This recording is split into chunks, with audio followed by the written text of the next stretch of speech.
আসসালামু আলাইকুম। স্বপ্নচূড়া পেজে আপনাদের স্বাগতম। তো আজকে আমরা আসছি হলো একটা বিয়ে বা জমিতে। তো আমাদের সাথে এক চাচা আছে যে প্রত্যেক দিনই জমিতে চাষ করে গরুর হাল দিয়া। তো চাচার কাছে যাচ্ছি আমরা, এখন চাচার নাম শুনবো। চাচা, আপনার নাম? মুজাহার। আপনার বাসা? সুরমানিক। তো আপনি এই গরুর হাল কত বছর থেকে করতেছেন? এতে করে তো আপনার অনেক রুজি, তারপরে আয় মোটামুটি ভালোই তো হয় না? যাক, আলহামদুলিল্লাহ।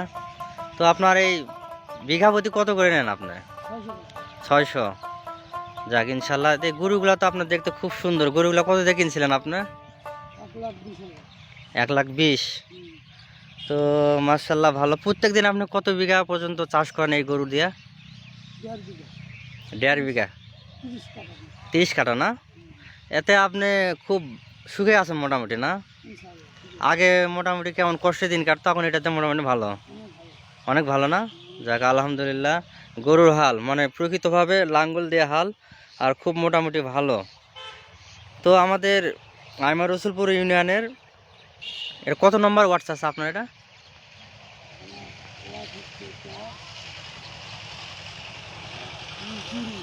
2 নম্বর ওয়ার্ড, না? হ্যাঁ, 2 নম্বর ওয়ার্ডের নাম মুজাহার আলী, না? মুজাহার আলী।